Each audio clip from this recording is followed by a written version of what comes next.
Hello everyone, ಇದು ನಿಮ್ಮ ನೇತ್ರ. ಥ್ಯಾಂಕ್ ಯು ನನಗೆ ಸಪೋರ್ಟ್ ಮಾಡ್ತಿರೋ ಪ್ರತಿಯೊಬ್ಬರಿಗೂ ಇದೇ ಥರ ಸಪೋರ್ಟ್ ಮಾಡ್ತಾ ಇರಿ. ನನ್ನ ಚಾನಲ್ಗೆ ನೀವು ಯಾರಾದರೂ ಸಬ್ಸ್ಕ್ರೈಬ್ ಮಾಡದೆ ನೋಡ್ತಾ ಇದ್ದರೆ ಪ್ಲೀಸ್ ಸಬ್ಸ್ಕ್ರೈಬ್ ಮಾಡಿಕೊಂಡು ನನಗೆ ಸಪೋರ್ಟ್ ಮಾಡಿ ಅಂತ ಹೇಳ್ತಾ, ಇನ್ನು ವಿಚಾರಕ್ಕೆ ಬರೋದಾದರೆ ವೋಟಿಂಗ್ ರಿಸಲ್ಟ್ಸ್. ಆ್ಯಕ್ಚುಲಿ ನಾನು ಅಂದ್ಕೊಂಡಿದ್ದೆ ತುಂಬ ಶಿಶಿರ್ ಅವ್ರಿಗೆ ಫ್ಯಾನ್ ಫಾಲೋಯಿಂಗ್ ಇದೆ, ತುಂಬ ಜನ ವೋಟ್ ಆಗ್ತಾ ಇದ್ದಾರೆ ಅಂತ.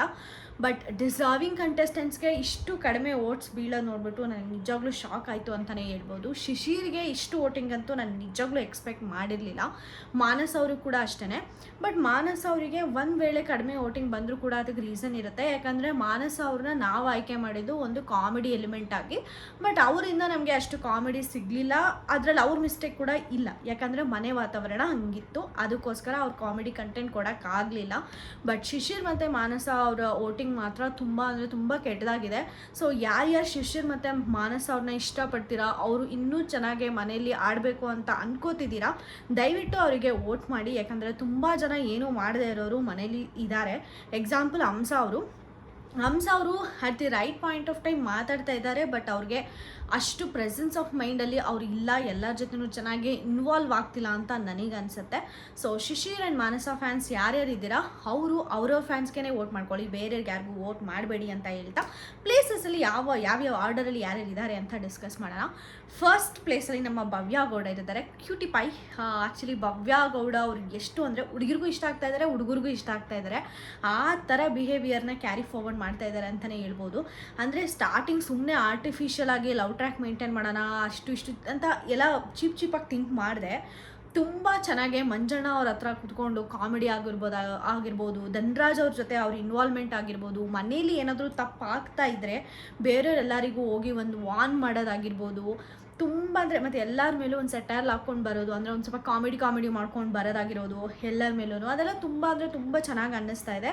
ಭವ್ಯ ಗೌಡ ಅವರು ಹೈಯೆಸ್ಟ್ ವೋಟ್ಸ್ ತೊಗೊಂಡಿದ್ದಾರೆ. ಫಸ್ಟ್ ಪ್ಲೇಸಲ್ಲಿ ಆರಾಮಾಗಿ ಸೇವ್ ಆಗ್ತಾರೆ ಈ ವಾರ ಅಂತಲೇ ಹೇಳ್ಬೋದು. ನೆಕ್ಸ್ಟ್ ಬಂದುಬಿಟ್ಟು ಗೌತಮಿ ಅವರು. ನಿಮ್ಮೆಲ್ಲರಿಗೂ ಗೊತ್ತಿರೋದೆ ಗೌತಮಿ ಅವ್ರಿಗೆ ಎಷ್ಟು ಫ್ಯಾನ್ ಫಾಲೋಯಿಂಗ್ ಇದೆ ಅಂತ. ಸತ್ಯ ಸೀರಿಯಲಲ್ಲಿ ಅವ್ರಿಗೆ ಇದ್ದಿದ್ದು ಫ್ಯಾನ್ ಫಾಲೋಯಿಂಗ್ ಯಾರಿಗೂ ಇರಲ್ಲ, ಅಷ್ಟು ಚಂದ ಫ್ಯಾನ್ ಫಾಲೋಯಿಂಗ್ ಇದೆ ಅವ್ರಿಗೆ ಔಟ್ಸೈಡಲ್ಲಿ. ಅವ್ರು ಆಡಿದ್ರು ಆಡಲಿಲ್ಲ ಅಂದರೂ ಇನ್ನೂ ಒಂದು 3-4 ವಾರ ಏನು ನೆಗೆಟಿವಿಟಿ ತಂದ್ಕೊಳ್ಳದೆ ಇದ್ದರೆ ಇನ್ನೂ ಒಂದು 3-4 ವಾರ ಆರಾಮಾಗೆ ಮುಂದೆ ಹೋಗ್ತಾರೆ ಗೌತಮಿ ಗೌಡ ಅವರು. ಸೊ ಸೆಕೆಂಡ್ ಪ್ಲೇಸಲ್ಲಿ ಗೌತಮಿ ಗೌಡ ಅವರಿದ್ದಾರೆ. ಇನ್ನು ಥರ್ಡ್ ಪ್ಲೇಸಲ್ಲಿ ಬಂದುಬಿಟ್ಟು ನಮ್ಮ ಚೈತ್ರ ಕುಂದಾಪುರ ಅವರಿದ್ದಾರೆ. ಆ್ಯಕ್ಚುಲಿ ಚೈತ್ರ ಕುಂದಾಪುರ ಅವರು ತುಂಬ ಚೆನ್ನಾಗಿ ಆಡ್ತಾ ಇದ್ದಾರೆ.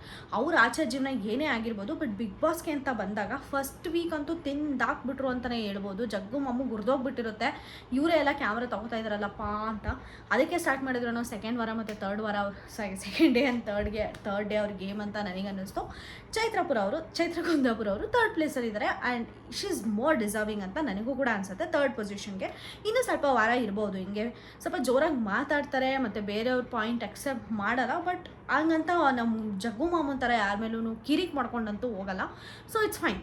ಇನ್ನು ಫೋರ್ತ್ ಪ್ಲೇಸಲ್ಲಿ ನಮ್ಮ ಜಗ್ಗು ಮಾಮ ಅವ್ರು ಇದ್ದಾರೆ. ನಾನಂತೂ ಫುಲ್ ಶಾಕ್ ಆಗಿಬಿಟ್ಟೆ ಅಂತಲೇ ಹೇಳ್ಬೋದು. ಯಾಕಂದರೆ ಜಗ್ಗು ಮಾಮ ಅಷ್ಟು ಡಿಸರ್ವಿಂಗ್ ಏನಿಲ್ಲ. ಆ್ಯಕ್ಚುಲಿ ಲೀಸ್ಟಲ್ಲಿ ಇರ್ತಾರೆ ನಮ್ಮ ಜಗ್ಗು ಮಾಮ ಅಂತ ಅಂದ್ಕೊಂಡೆ. ಯಾಕಂದರೆ ಅಷ್ಟು ಇರಿಟೇಟ್ ಬರ್ಸ್ತಾ ಇದ್ದಾರೆ ಆಡಿಯನ್ಸ್ಗೆಲ್ಲನ.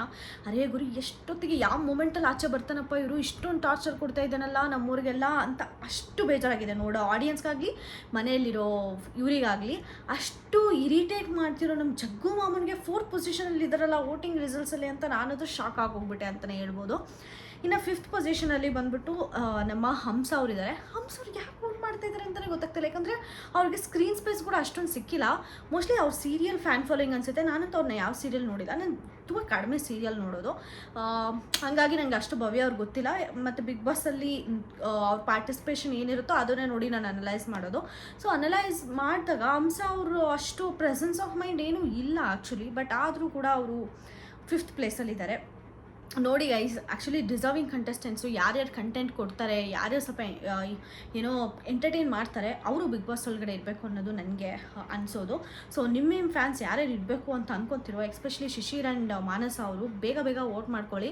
ಇಲ್ಲಾಂದರೆ ಅವ್ರು ಎಲಿಮಿನೇಟ್ ಆಗೋ ಚಾನ್ಸಸ್ ಇರುತ್ತೆ. ನಾಟ್ ಶ್ಯೂರ್ ಈ ವಾರ ಎಲಿಮಿನೇಷನ್ ಇರುತ್ತಾ ಇಲ್ವಾ ಅಂತ. ಬಟ್ ಇರಲಿಲ್ಲ ಅಂದರೂ ಈ ವೀಕಲ್ಲಿರೋ ನಾಮಿನೇಷನ್ನಲ್ಲಿ ಯಾರ್ಯಾರು ಇರ್ತಾರೋ ಅವ್ರು ಮಾತ್ರ ಪಕ್ಕ ನೆಕ್ಸ್ಟ್ ವೀಕ್ ಇರ್ತಾರೆ. ಈ ವಾರ ನಾಮಿನೇಟ್ ಆಗಲಿಲ್ಲ ಅಂದರೆ ಅವರು ಈ ವಾರದಲ್ಲಿರೋ ವೋಟ್ಸ್ ಎಲ್ಲ ನೆಕ್ಸ್ಟ್ ವೀಕೆ ಪಕ್ಕ ಕ್ಯಾರಿ ಫಾರ್ವರ್ಡ್ ಆಗುತ್ತೆ. ಡೈರೆಕ್ಟಾಗಂತೂ ಸೇವ್ ಮಾಡಲ್ಲ.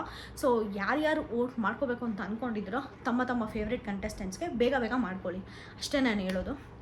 ಅದಾದಮೇಲೆ ಯಮುನಾ ಅವ್ರು ಇದ್ದಾರೆ. ಯಮುನಾ ಅವ್ರು actually she is deserve to stay in house at least ಒಂದು 4-5 ವೀಕ್ಸ್ ಆದರೂ ಯಮುನಾ ಅವ್ರು ಇರ್ಬೋದು ಅಂತ ನನಗೆ ಅನಿಸುತ್ತೆ.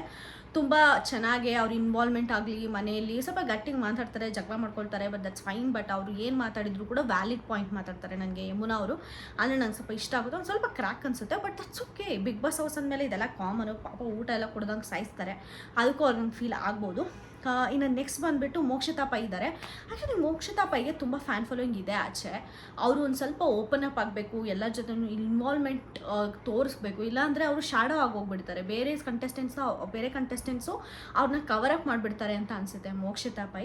ಸೊ ಅವ್ರನ್ನ ಸ್ವಲ್ಪ ಇನ್ವಾಲ್ವ್ಮೆಂಟ್ ಜಾಸ್ತಿಯಾಗಿ ಮನೆಯವ್ರ ಹತ್ರ ಎಲ್ಲ ಹೊಂದ್ಕೊಂಡು ಆಡಿದ್ರೆ ಮಾತ್ರ ಅವ್ರು ನಿಜಕ್ಕೂ ಒಳ್ಳೆ ಕಂಟೆಸ್ಟೆಂಟ್ ಆಗ್ತಾರೆ. ಸ್ವಲ್ಪ ಓಪನ್ ಅಪ್ ಆಗಬೇಕು, ಅದಕ್ಕೋಸ್ಕರನೇ ಮೋಕ್ಷಿತಾ ಪೈ ಇವಾಗ ಸದ್ಯಕ್ಕೈತೆ ಡೇಂಜರ್ ಝೋನಲ್ಲೇ ಇದ್ದಾರೆ ಅಂತ ಹೇಳ್ಬೋದು.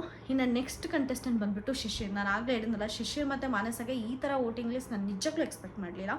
ಶಿಶಿರ್ ಅಂದ್ಕೊಂಡೆ ನಾನು ಅಟ್ಲೀಸ್ಟ್ 2nd or 3rd ಪೊಸಿಷನಲ್ಲಿ ಗ್ಯಾರಂಟಿ ಇರ್ತಾನೆ. ಫಸ್ಟ್ ಪೊಸಿಷನ್ ನಮ್ಮ ಜಗ್ಗುಮಾಮ ಇರ್ತಾರೆ ಅನ್ನೋ ಶಾಕ್ ಕೊಟ್ಬಿಡ್ತಾರೆ, ಯಾಕಂದರೆ ಫುಲ್ ದುಡ್ಡು ಕೊಟ್ಟಲ್ಲ ವೋಟ್ ಮಾಡಿಸೋದು. ಸೊ ಫಸ್ಟ್ ಪೊಸಿಷನ್ ನಮ್ಮ ಜಗ್ಗುಮಾಮ ಮಾಡ್ತಾರೆ ಅಂದ್ಕೊಂಡೆ.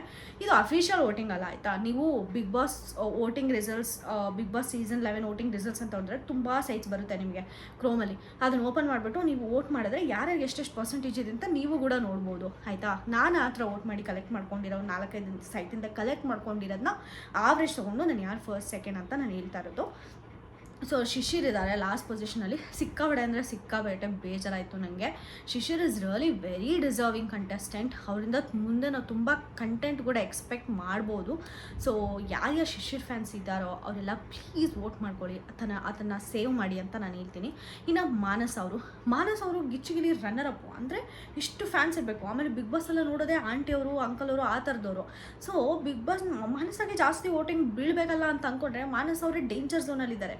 ಯಾಕಪ್ಪ, ನಿನ್ನೆವರೆ ಅವ್ರಿಗೆ ಒಂದು ಕಂಟೆಂಟ್ ಕೂಡ ಬಿತ್ತು. ನಮ್ಮ ಜಗ್ಗು ಮಾಮ ಅವ್ರ ಹತ್ರ ಹೋಗಿ ಕಿರಿಕ್ ಮಾಡ್ಕೊಂಡಿದ್ರು. ಸೊ ನಾನು ವೋಟಿಂಗ್ ರಿಸಲ್ಟ್ಸ್ ಪಕ್ಕ ಚೆನ್ನಾಗಿರುತ್ತೆ ಇವ್ರಿಗೆ ಅಂತ ಅಂದ್ಕೊಂಡ್ರೆ ಅವರು ಕೂಡ ಡೇಂಜರ್ ಝೋನಲ್ಲಿದ್ದಾರೆ, which is not expected. So please ನಿಮ್ಮ ಕಂಟೆಸ್ಟೆಂಟ್ಸ್ಗೆ ಮಾತ್ರನೇ ವೋಟ್ ಮಾಡ್ಕೊಳ್ಳಿ, ಯಾರಿಗೂ ಸ್ಪ್ಲಿಟ್ ಮಾಡೋಕ್ಕೆ ಹೋಗ್ಬೇಡಿ. ಇದು ಇನಿಷಿಯಲ್ ಡೇಸ್ ಅಲ್ವಾ, ಸೊ ಸ್ವಲ್ಪ ಕಷ್ಟ ಆಗುತ್ತೆ ಅವ್ರಿಗೂ ಅಡ್ಜಸ್ಟ್ ಆಗೋಕ್ಕೆ. ಟೈಮ್ ಕೊಡಿ ಒಳ್ಳೊಳ್ಳೆ ಕಂಟೆಸ್ಟೆಂಟ್ಸ್ಗೆ ಅಂತ ಹೇಳ್ತಾ ಇದು ವೋಟಿಂಗ್ ರಿಸಲ್ಟ್ಸ್ ಆರ್ಡರು.